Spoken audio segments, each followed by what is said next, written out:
गृह मंत्री अमित शाह ने कल नई दिल्ली में नए overseas citizen of India OCI portal का शुभारंभ किया। नया पोर्टल मौजूदा 50 लाख से अधिक ओसीआई कार्ड धारकों और नए उपयोगकर्ताओं के लिए बेहतर कार्यक्षमता, उन्नत सुरक्षा और अनुकूल अनुभव प्रदान करेगा। इस अवसर पर गृह मंत्री ने कहा कि भारत ओसीआई कार्ड धारकों को विश्व स्तरीय आवेदन सुविधाएं प्रदान करने का निरंतर प्रयास कर रहा है। उन्होंने कहा कि ओवरसीज सिटीजन के लिए पंजीकरण प्रक्रिया को सरल बनाने के लिए अपडेटेड यूजर इंटरफेस के साथ एक नया ओसीआई पोर्टल लॉन्च किया गया है। श्री शाह ने इस बात पर भी जोर दिया कि दुनिया भर के कई देशों में भारतीय मूल के नागरिक रहते हैं और ये सुनिश्चित किया जाना चाहिए कि भारत आने या यहाँ रहने के दौरान उन्हें किसी तरह की असुविधा का सामना न करना पड़े। राष्ट्रवादी कांग्रेस पार्टी के वरिष्ठ नेता छगन भुजबल को आज महाराष्ट्र मंत्रिमंडल में शामिल किया जाएगा। राज्यपाल सीपी राधाकृष्णन उन्हें मुंबई स्थित राजभवन में सुबह 10 बजे पद और गोपनीयता की शपथ दिलाएंगे। उपराष्ट्रपति जगदीप धनखड़ ने कहा है कि लोकतंत्र के अस्तित्व और विकास के लिए एक मजबूत न्यायिक प्रणाली आवश्यक है।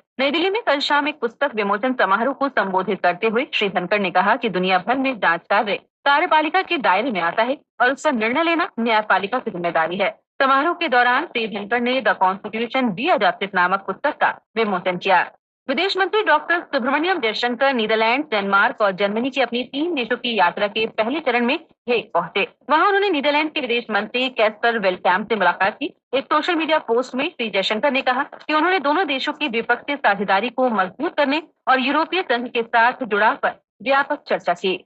वाणिज्य एवं उद्योग मंत्री पीयूष गोयल ने कहा है कि भारत अमेरिका द्विपक्षीय व्यापार समझौते के पहले चरण को आगे बढ़ाने के लिए उन्होंने अपने अमेरिकी वाणिज्य मंत्री हावर्ड विलियम लुटनिक के साथ सकारात्मक चर्चा की है। ये बातचीत ऐसे समय में हो रही है जब दोनों देश इस साल अक्टूबर तक व्यापार समझौते के पहले चरण को अंतिम रूप देने से पहले वस्तुओं में अंतरिम व्यापार व्यवस्था की संभावना तलाश रहे हैं।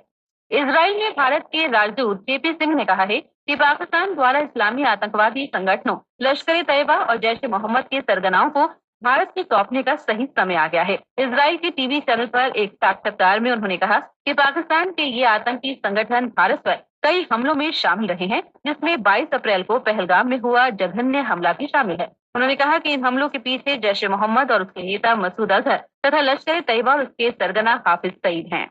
ऑपरेशन सिंदूर की सफलता के बीच पूरा देश जवानों के शौर्य और साहस को नमन कर रहा है। आकाशवाणी समाचार भी सशस्त्र बलों के सम्मान में एक विशेष श्रृंखला प्रस्तुत कर रहा है। आज इस कड़ी में हम परमवीर चक्र विजेता मेजर नायब सूबेदार बाना सिंह के अदम्य साहस का स्मरण कर रहे हैं। प्रधानमंत्री नरेंद्र मोदी बृहस्पतिवार को हैदराबाद में पुनर्विकसित बेगमपेट रेलवे स्टेशन का वर्चुअल माध्यम से उद्घाटन करेंगे। ये भारत में 103 अमृत भारत स्टेशनों के उद्घाटन का हिस्सा है।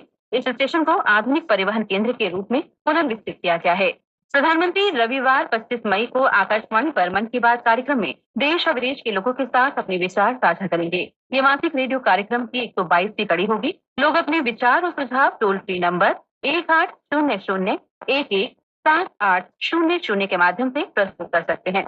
मौसम विभाग ने अगले 2 दिनों के दौरान कर्नाटक में तेज बारिश का ऑरेंज अलर्ट जारी किया है। कर्नाटक और तमिलनाडु, कोंकण, गोवा और महाराष्ट्र के आसपास के क्षेत्रों में अगले 3 दिनों के दौरान मूसलाधार वर्षा का रेड अलर्ट जारी किया गया है। मीडिया से बातचीत में मौसम विभाग के वरिष्ठ वैज्ञानिक आर.के. जनामणि ने कहा कि मुंबई में भी कल से मध्यम से तेज वर्षा होने की संभावना है। उन्होंने कहा कि देश के उत्तरी भागों में गर्मी के तेज होने की भी कोई संभावना नहीं है। अमेरिका के राष्ट्रपति डोनाल्ड ट्रंप ने कहा है कि रूस और यूक्रेन युद्ध विराम और युद्ध को समाप्त करने के लिए सीधी बातचीत शुरू करेंगे। उन्होंने कहा कि पुतिन से वार्ता सकारात्मक रही और दोनों देश बातचीत के लिए तैयार हैं।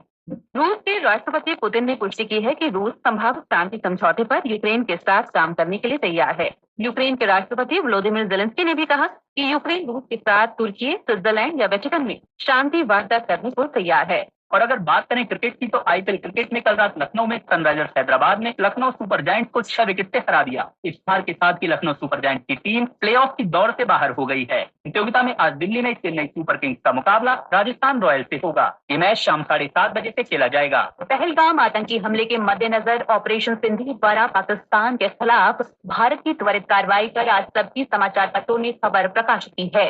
हिंदुस्तान लिखता है, स्वर्ण मंदिर था पाक के निशाने पर। सेना ने बताया कैसे वायु रक्षा प्रणाली के बलबूते ड्रोन मिसाइलों को मार गिराया। हरी भूमि की सुर्खी है, सेना ने यूं नाकाम की स्वर्ण मंदिर पर पाकिस्तान की मिसाइल ड्रोन से हमले की कोशिश। विदेश सचिव विक्रम मिस्री के शब्दों को सभी समाचार पत्रों ने अहमियत दी है। पत्र लिखते हैं, पहलगाम हमले के वक्त पाकिस्तान में बैठे आकाओं के संपर्क में थे आतंकी। नई ई-0 प्राथमिकी से साइबर अपराधियों को जल्दी पकड़ने में मिलेगी मदद। भारत की सिलिकॉन सिटी कहे जाने वाले बेंगलुरु में मूसलाधार बारिश की तस्वीर दैनिक जागरण ने प्रकाशित की है। पत्र लिखता है, बेंगलुरु में बारिश का कहर, सड़कों पर चली नाव। राजस्थान पत्रिका ने अनोखा जश्न शीर्षक से सकारात्मक खबर प्रकाशित की है। पत्र लिखता है, सीबीएसई बोर्ड परीक्षा में आए कम अंक, मायूस बेटे के साथ खड़ा हुआ पूरा परिवार, अवसाद से बेटे को निकालने के लिए बजवाए ढोल।